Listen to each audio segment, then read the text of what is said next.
Hello and welcome.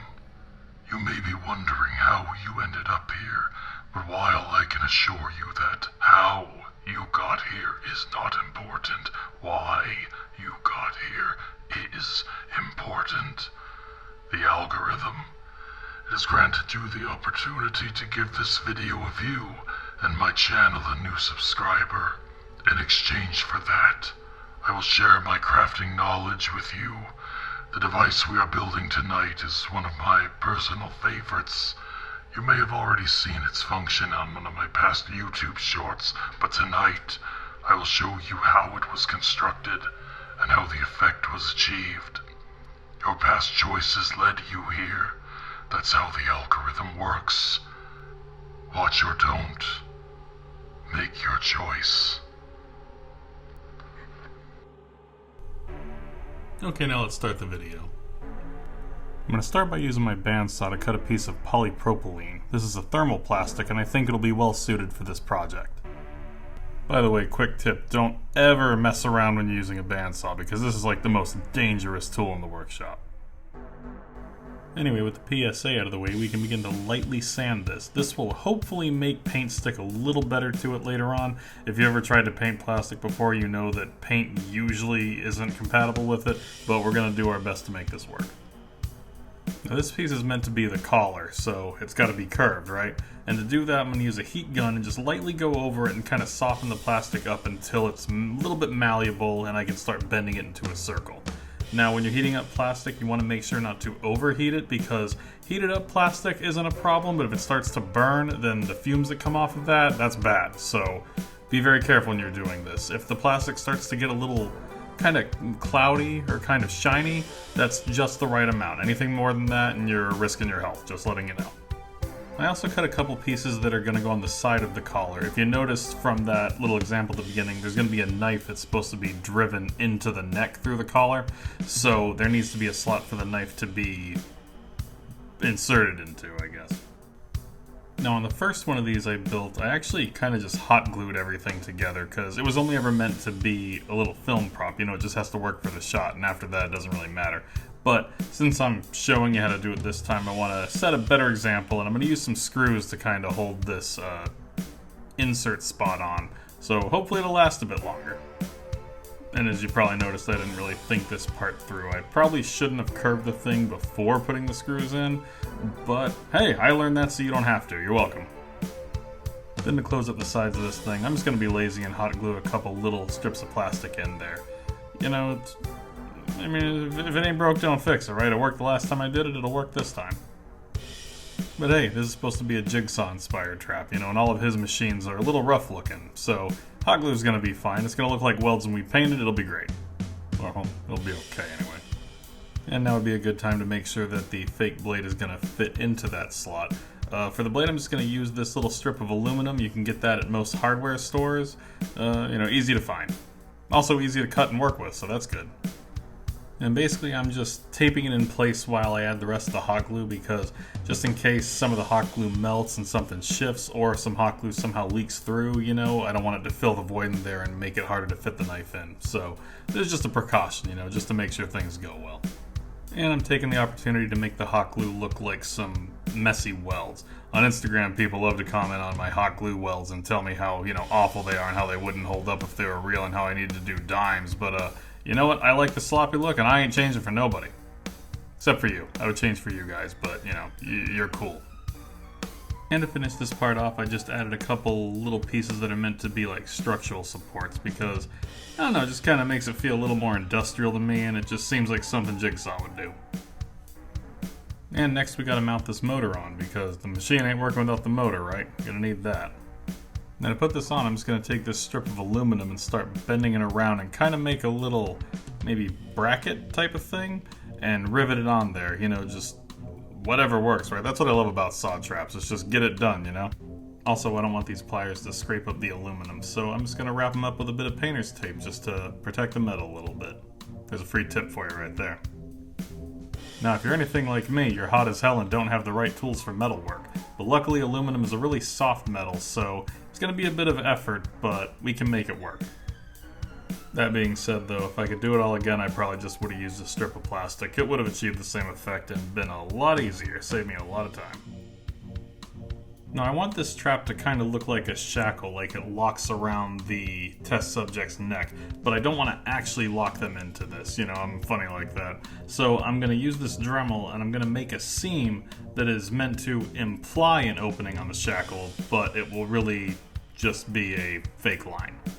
And then I'll put a little latch and a lock over it and no one will be the wiser. Except for you, because I just told you. And since I learned from my mistakes, I'm going to use this old piece of plastic that I cut from a pickle bucket a while ago to make this latch. We're done with the aluminum. Honestly, I don't know why I ever went with aluminum at all. This is so much easier. Maybe I was just trying to fancy it up a bit to impress you, you know. But at the end of the day, I just want you to like me. But I'd never admit that.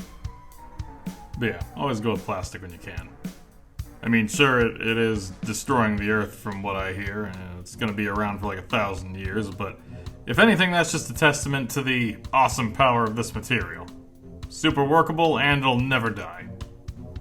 I once made the mistake online of referring to my use of pickle buckets in costumes as recycling, and I was quickly informed that that is actually upcycling. Or people pointed out that there could have been better uses for the bucket. I disagree, though. Because what's cooler than armor and saw traps, you know? World peace? Boring.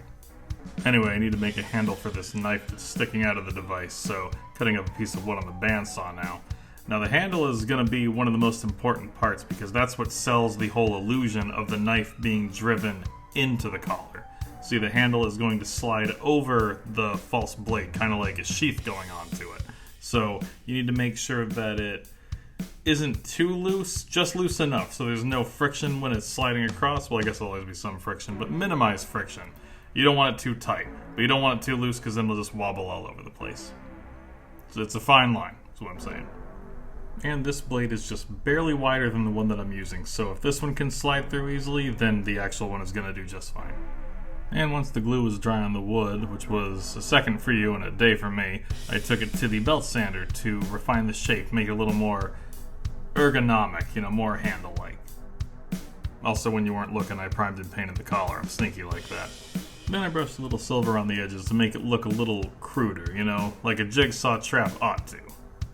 You know, you'll notice on a lot of saw traps that it either looks like old pieces of metal that were cut so you can see kind of like the fresher metal on the edges, you know, where you got stuff that's all oxidized and old looking. Personally, I'm not a huge fan of rust, so I'm going to keep this just a little more on the tarnished side, but, you know, I mean, if rust is your thing, I say go crazy with it. There ain't nothing wrong with that.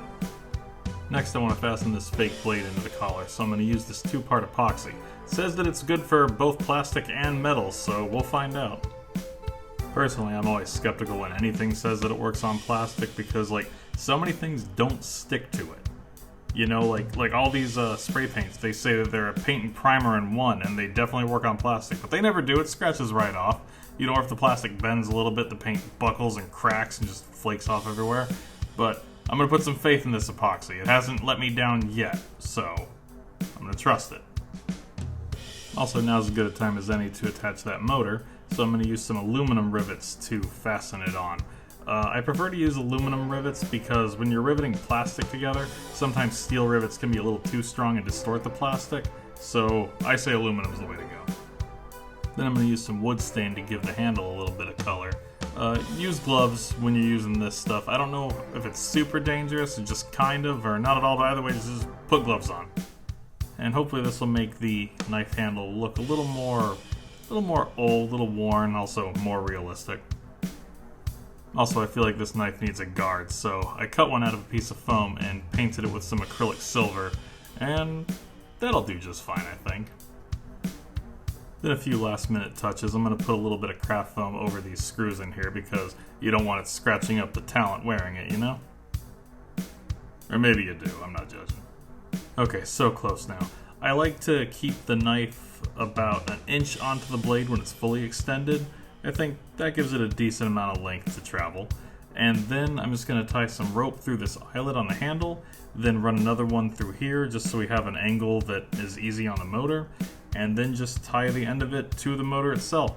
And I didn't really have a proper kind of fitting to put on top of the motor, so I'm just gonna wind it around and use some hot glue to keep it in place. That's super not professional, but I think it's befitting for a jigsaw trap. You know, they're crude, like we said. Also, if you had seen the short that I mentioned at the beginning, this has a blood effect. I can't believe I didn't mention that until just now. Hopefully you knew. If not surprised, we're going to have a blood effect for this. So I'm going to use this piece of vinyl tubing, and I just clog the end of it and cut a hole there, because I want some blood to come out the side of it. And then we're going to glue this where the hole is on the other side of where the knife would be entering. And because I don't fully trust hot glue, I'm also going to use a zip tie just to give this a little more strength.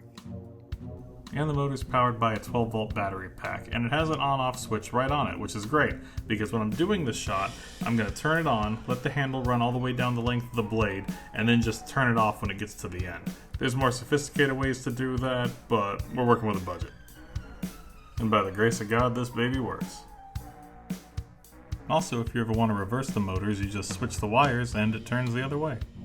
Now just to add a lock to complete the effect, mix up a bit of black paint and some water to make a black wash. Brush it all over the thing, get it all nice and dirty. Wipe off the excess with a paper towel. And it's ready to go. Now we just need to load it up with some fake blood and we can do a demo. And to do that, we just take a syringe, load it up with the fake blood. Use the syringe to fill up the vinyl tube that we attached inside of the collar. And then once the tube is filled up, just make sure you fill the syringe up again and plug it back in, and it's good to go. Now let's check out this demo.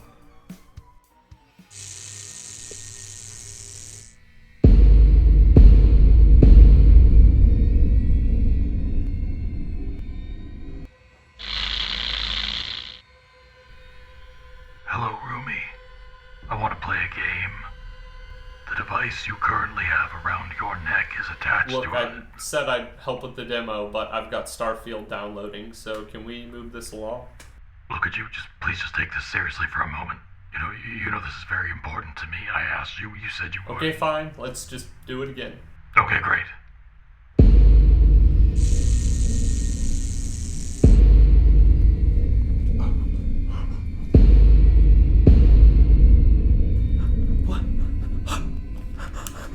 Where am I? What is this? What's going on? Hello, Rumi. What? I want to play a game. The device that you currently have around your neck is attached to a DC motor, and actually, you know what?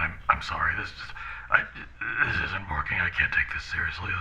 Let's just do the demonstration already. Okay, cool.